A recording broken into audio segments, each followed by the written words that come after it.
ஸ்தோத்திரம், ஹalleluya. ஸ்தோத்திரம் ஃப்ரெண்ட்ஸ். ஆதரவு கொடுங்க ஃப்ரெண்ட்ஸ், லைக் போடுங்க ஃப்ரெண்ட்ஸ். ஒரே ஒரு அதிகாரத்துக்கு வரேன் ஃப்ரெண்ட்ஸ். ஏசையா தீர்க்கதரிசியின் புஸ்தகம் 57வது அதிகாரம் 1வது வசனம். நீதிமான் மடிந்து போகிறான், ஒருவரும் அதை மனதில் வைக்கிறதில்லை. புத்திமான்கள் எடுத்து கொள்ளப்படுகிறார்கள், ஆனாலும் தீங்கு வராததற்கு முன்னே நீதிமான் எடுத்து கொள்ளப்படுகிறான் என்பதை சிந்திப்பார் இல்லை. எங்கள் ஊரில் ஒரு சகோதரி இருந்தாங்க. அவங்க இந்து ஃபேமிலி தான். அந்த சகோதரி அவங்க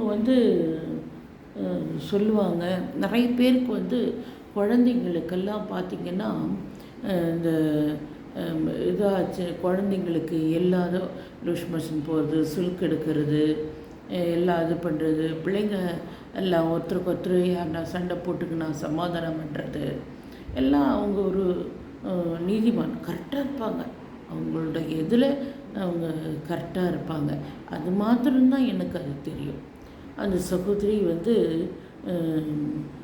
எல்லாருக்கும் ஒரு ஒரு அளவுக்கு நல்லது செய்வாங்க. அது நான் பார்த்துருக்கேன், வச்சுருக்கேன்.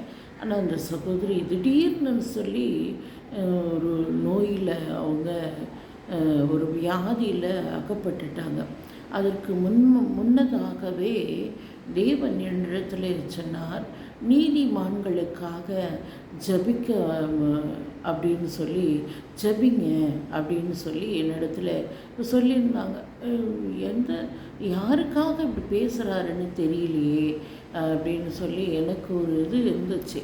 ஆனால் அந்த சகோதரியை குறித்து தேவன் சொல்லியிருப்பாங்களோ அப்படின்ற ஒரு அவங்க அந்த சகோதரி இறந்த பிறகு நான் அதை சிந்தித்தேன். ஏன்னு வச்சுக்கோங்க, ஏன்னா அவங்க நிறைய பேருக்கு உதவி செய்கிறவங்க. போய் எதாவது அவங்க எடுத்தாங்கன்னா, சொல்லுக்கு எடுக்கிறதோ ஏதோ எடுத்தாங்கன்னா, ஒரு காசு கொடுத்தோம்னா கூட அந்த காசெல்லாம் ஐயோ இதெல்லாம் வேண்டாங்க, அதெல்லாம் வேண்டாம், இது நமக்கு ஒரு இது கொடுத்துருக்காங்க, அதை அவங்க நல்லா இருந்தால் போதும் அப்படின்னு மாத்திரம்தான் அவங்க சொல்லுவாங்க. திடீர்னு அது மாதிரி அவங்க இறந்து போயிட்டாங்க. ஆனால் அப்படிப்பட்டவர்களுக்காக, நீதிமான்களுக்காக நம்ம ஊரில் இருக்கிற அந்த குழந்தைங்களுக்காக, அந்த பெரியவங்களுக்காக உதவி செய்கிறவங்கள நம்ம விட்டுட்டோமே, அவங்களுக்காக நம்ம ஜபிக்காமல் விட்டுட்டோமே அப்படின்ற ஒரு மனசு உறுத்தல் எனக்கு இருந்துச்சு. உங்கள் ஊர்லேயும், உங்கள் பட்டணத்துலேயும், உங்கள் கிராமத்துலேயும், உங்கள் தெருவுலேயும் அது மாதிரி இருக்கிறாங்கன்னா அவங்களுக்காக நீங்களும் ஜபிங்க. கர்த்தர் கேட்க, நீதிமானுக்காக ஜபிக்கலையா அப்படின்னு கேட்குறாங்க. அதனால் நீங்களும் அதை குறித்து ஜபிங்க. ஏன்னா அவங்க நமக்கு தேவை. நம்ம எப்பயுமே இப்படியே நம்ம இருந்துட போகிறது கிடையாது. நம்ம ரோட்டில் போகிறோம் வரோம், எல்லாம் பொல்லாதவர்கள் மத்தியில் தான் நம்ம போகிறோம் வரோம். ஆனால் நமக்காக பரிந்து பேசுவதற்கு ஒரு நீதிமான் கர்த்தர் கொடுத்துருக்குறாங்க இல்லையா? அவங்க சமாதானம் பேசுவாங்க. ஏன் இப்படி தேவ பிள்ளைகளை இப்படி இது பண்ணுறீங்க, அப்படி இது பண்ணுறீங்க அப்படின்னு பேசுவாங்க இல்லையா? பரிந்து பேசுகிறவங்க அவங்க எல்லாருக்கும்.